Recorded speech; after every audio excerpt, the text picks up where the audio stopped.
Mankahery koa ny ministra ny fitsarana satria mbola tsy nahita za ministra ny fitsarana nanomboka amin'ny tetezamita ka hatramin'ny androany niady amin'ny kolokolo ary tegna hitako ny zavatra ataonao fa mankahery anao fa tsy mora io mankahery.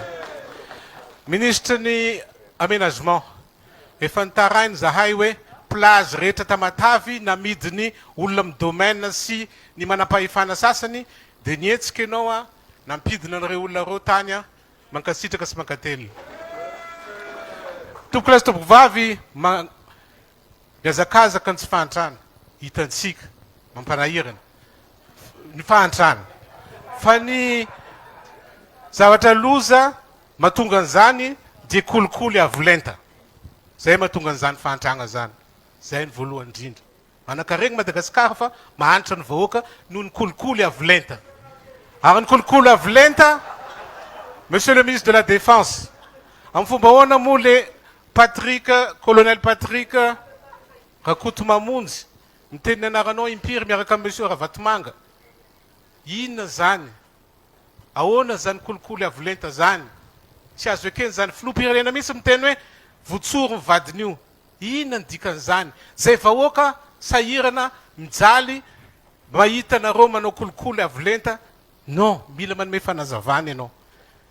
Ianao ve madame ministre ny finance raitsy kombakomba mizany Ravatomanga zany satria facture anazy rehefa tonga ao polyclinika vao paye daholy. Fa maninona vao paye?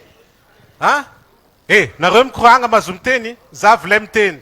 Nareo rehefa manafisafy fitondragna affaire nareo zany. Ok.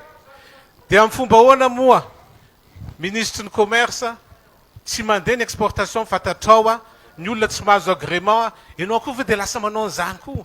Non, asa atao ohatran'izany fa tsy mety. Zay mila fitondragna mazava madio miaro vahoaka fa tsy miaro olom-bitsy. Misy tambazotra hono amin'ny ministère ny finance zay manao resaka redressement fiscal. Dia misy madama zany ao manankarena amina miliara dia avela amin'izao ny tsy azo tenena dia tsy asoronao. Dikan'izany ve ianao miraitsy kombakomba amin'ilay madama?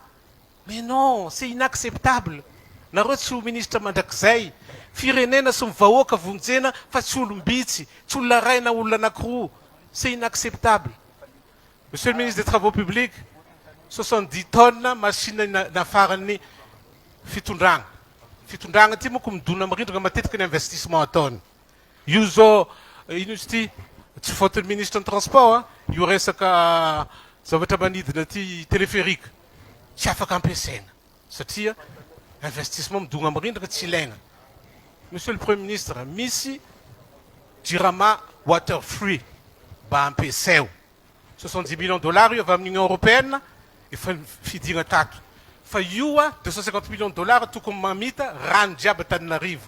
Zany investissement tokony atao fa tsy stade tsy mety mahazo fankatoavin'ny CAF. Investissement nareo midona amin'irindrina lava tsy mety. Ataovy le tegna izy raha ilain'ny vahoaka zay niany mampijaly vahoaka malagasy tia. Dia Monsieur le ministre des Transports, misaotra amin'ny azaka ataonao, faly zay mahita Emirates sy ny sisa regny fa mba vitao aéroport ny Tamatavy zalahy. Taloha nandray Boeing, zao nefa rano ngamba ny tuyauteur tsy voaray akao tsony, simba piste. Matoky anao zay. Misaotra tompoko lahy makasitraka